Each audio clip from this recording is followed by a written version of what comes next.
to the fraternal orders collectively known as the mysteries, the very highest degrees of which, combined together, make up a secret order known as the Illuminati. Their goal is to destroy all existing religions save theirs, all existing governments save theirs, and shackle the mob in a system of eternal oppressive debt chained to a computer for the rest of their life, in a propagandized world to make them believe that they are happy in this system. Now, do you think they're succeeding? Haven't I described to you just now exactly what is going on in the world today? Yes, they're succeeding. They're succeeding because the American people don't understand their enemy. They don't even know what's happening.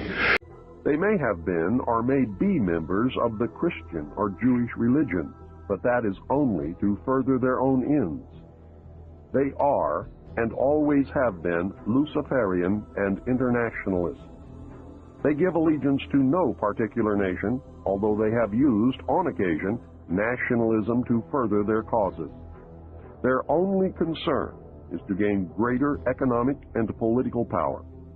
The ultimate objective of the leaders of both groups is identical. They are determined to win for themselves undisputed control of the wealth, natural resources, and manpower of the entire planet. They intend to turn the world into their conception of a Luciferian totalitarian socialist state. I can tell you that when George Bush says out of the Middle East crisis will come a new world order, he is not joking. And the new world order is not what you think it is, friendly nations working together. It's going to be a one world, totalitarian, socialist government. Some of the reasons for this are good, some of them are not. The intelligence community felt that John F. Kennedy was a threat to the national security, which translated into reality means was a threat to the New World Order, the one world government which they were actively in the process of forming. Was there anything on record that indicated that he was out to, things that he did would threaten that New World Order? Oh, absolutely. He had written an executive order. I don't remember the exact number now, but it's available to anybody that wants to go look it up. He had written an executive order ordering the printing of United States notes, which would have broken the back of the Federal Reserve, which is one of the major instruments of propelling the United States into the New World Order by destroying our economy, the basis upon which we live, the basis upon which our whole society is founded, is being ripped right out from under us. They destroyed the political will of the nation when they assassinated John F. Kennedy, which has furthered their goals because it made a lot of people feel so helpless that, God, if they can kill the president, who am I? You know, what can I do? I'm just one lonely, helpless person. So they quit voting. They abdicated their power. And, of course, through agents like Robert Groden and many others, Oliver Stone, they're being convinced that our government sucks, that our government is the problem, that the Constitution doesn't work, that the Bill of Rights aren't real. We're playing right into their hands, in other words. We're playing right into their hands because there's nothing wrong with the Constitution or the Bill of Rights or our government. It's the people. You see, it's been infiltrated, and from within, they are eating at the heart of this nation like a cancer, this secret society. They are destroying it. They are subverting it. Another thing I've done for people is I've put it together for them so that they can see the overall picture rather than looking at small things and thinking that it's isolated. Nothing is isolated. It's all part of a big puzzle. And the puzzle is coming together, and when the puzzle is assembled, it's going to be a one-world totalitarian socialist government that nobody's going to like except the people that are running it. It's Hitler all over again. And the rationalization is, we're going to create the world without war. The utopia. The utopia. But they will never create that utopia because they're not dealing with the problem that makes them want to create it, And that is the inherent flaw in each individual human being that makes us do the things that we do. Until that's overcome, there's never going to be a world without war, or without rape, or without killing, or without robbery. And anybody that thinks that there is has already gone off the deep end. So the method is, here, I'm going to hold a gun to your head so you won't rape, you won't kill. That's right. Yes, okay, I understand. To which he was chained to the Garden of Eden, and thus brought the gift of intellect, wisdom, to man, and thus is the true benevolent God. And man, with his intellect and his wisdom and his knowledge, will create technology which will elevate man to the position of God. And all this is allegorical. Don't take the story literally, you see, because it's all allegorical. They believe that intellect, reason, is the light, is the true God, is what makes man God. And I'm not going to debate the right or wrongness of that, because who the hell knows.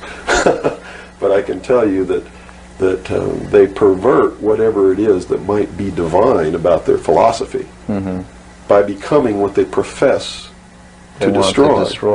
Because in the end, it's not going to matter whether Jesus ever lived or didn't live. The story is real, and it's within all of us. And it brings us to something within ourselves that is good. But these men don't look at that. They believe that the end justifies the means, that these stories are just stories, and that the real meaning behind it all is that man can transcend his animal state through the realization of intellect and the overcoming of all of his emotions and feelings and morals, guilt, all of these things. And I just can't go along with that, because I believe it's our emotions that tell us when we're doing wrong. We feel it within ourselves. If you want to know what's going to happen in the future, if we don't wake up, and through the power of those, see, not one drop of blood ever has to be spilled, and no one has to ever put any chains on their legs or their arms, ever. If people just wake up and exercise what was given to us in our Constitution, the power of the vote, while we still have that power. So you say there is still a possibility for like one individual watching this tape to actually make a difference? You better believe it. How would that be so? Well, number one, learn what the truth really is. Get away from the fantasy that you've been living. Educate other people, those you know, your family. Once that begins to happen, it spreads. And then if the people decide that they don't want what they have in store for us planned, just through the power of the vote, they can make this country and the world whatever they want it to be. Whatever they want it to be. And there are no limits on that. They don't really consider you to be a threat unless you develop a large political following. Oh, okay. So, unless you have a large political following, you're not considered to be a threat to them. Because they figure that the people are too stupid to listen to you anyway. And generally, they're right. So we're in the process of educating people then. Yeah. Is the best thing. Education is 60 or 70% of the battle. Yeah. Because people automatically begin to do the right things once they learn what the truth is. They're educated to it. And plot the fate of billions. And nobody even cares about it. But 6 football players go to lunch together, and it's in the headlines across the country. You have a reflection of the society in which that exists.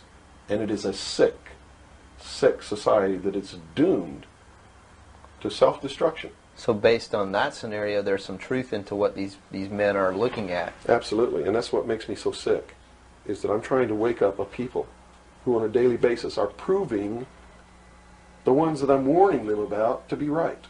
Mm-hmm. Well, so that even though a minority, there are people out there that you recognize are awake to this, if they don't do something about it, they will lose that ability to be free in that way. That's correct. Whether they might think, well, I don't need to worry about it because I know what I know and I'm fine. That's it doesn't work that way. There's a connection here to everything. That is correct. That from me. We're in this situation because all of us, me included, we're dummies for most of our lives. And unless we change that, we are never going to turn anything around. And that is the cold, hard truth, whether we like it or not. And we all, at some point in our life, have to go in the bathroom, confront our own self in the mirror and say, Bill Cooper, you've been a fool for most of your life. What is the matter with you? You've got to stop it right now. You've got to stop being stupid. You've got to become a real American. You've got to care about things. You've got to find out what the truth is so you know what to care about. And it's hard to say. I know because I've done it. I couldn't be up here if I had not confronted myself in that manner. You've got to do that. You have to do it. If you can't make a change. The supremacy of the mind of man, not in God. Anytime man has supremacy over everything, everything becomes what? Subjective. If you're God, how can you do something wrong? And that's the whole problem with this crowd now. They don't have anybody to answer to. You see, whether you believe in God or not, the human race must have God. They must have a superior power to which they must answer. If they do not, then everything becomes subjective. And if I want to slice your head in half, by God, there's nothing wrong with me doing it because I'm God. You understand that? That's really what's wrong. The most dangerous radio host in America because I simply tell you the truth. I will not wax eloquent. I will not polish your knob. I will not lie to you. I will not tell you that you are the most brilliant, smartest, best educated people in the world, because at this very moment it is a lie. You are for the most part apathetic, ignorant, and stupid, or we would not be in the situation that we are in now. And all you have to do to change that is go into your bathroom, look in the mirror, and you will see everything that ails America today. Look yourself right in the eye and say, I've been stupid, apathetic, and ignorant, but I will never be stupid, apathetic, and ignorant again for the rest of my life. I am going to change that right now. Eventually? Right. One of the greatest misconceptions that anyone can have is that man is God. Man is not God. We're a fragment of that. We are a fragment of God, but man has to understand that no part can be as great or greater than the whole. So man cannot set himself up as God. People who think that man is God and worship knowledge and technology and believe that by the use of knowledge and technology man can become God or can be God are actually practicing Satanism. And I'll tell you why. The worship of knowledge is Satanism. The concept that man can be God or is God is Satanism. Not because I'm a Bible thumper or anything like that, but because if you believe the story in the Bible that Satan enticed Eve to pick the apple from the tree of knowledge and make Adam eat it, which is the original sin, the myth, yeah. Then you have to understand if that apple represents knowledge, then the worship of that apple is Satan. And everybody thought religion was a joke. If you don't believe in God, for all intents and purposes to you there is no God. Remember this. If the people who rule the world and have the power and the money to manipulate large masses of money believe in God, you better understand what that God is and what it means for you, because you're always on the bad end of the stick. And if they believe in Lucifer, you better understand that also, because you're still on the bad end of the stick, because unless you take the power, you never are going to have any. In this country, it started out that the citizens had all the power, and over the years, the citizens, because of their greed, their apathy, and their irresponsibility, have given it away to those who were waiting with open arms to take it from you. Something happened that brought man out of that state, and if you're talking from a biblical reference, out of the Garden of Eden and into the world. He wasn't innocent anymore. He understood that he was naked, and that his partner was naked. He could think. He could look around. He knew when something was good and when it was bad, just as we all do here. When somebody comes up to me and says, well, how do we know which is the right way to go? I know that person is setting me up to justify his bad deeds, and I won't do it. You always know. We always know which is the right way and which is the bad way. The bad way sometimes feels better, so we may choose that way and justify it by rationalization in order to make ourselves feel better about the bad that we did. That you can never make everything all right, and you can never make everything all bad. Both must exist, and we must maintain a balance. And we must become responsible. If each individual on this earth learned to walk in a divine state of grace, responsible for themselves, their family, their city, their state, their country, and for the world. And to the laws of nature. And to the laws of nature. And actively participate in solving the problems of yourself, your family, your city, your state, your country, and the world. There could never be a group of men meeting behind closed doors in secret that could ever control anybody. But by abdicating responsibility, by not walking in that divine state of grace, makes possible anyone meeting behind closed doors to bring about the world that they want.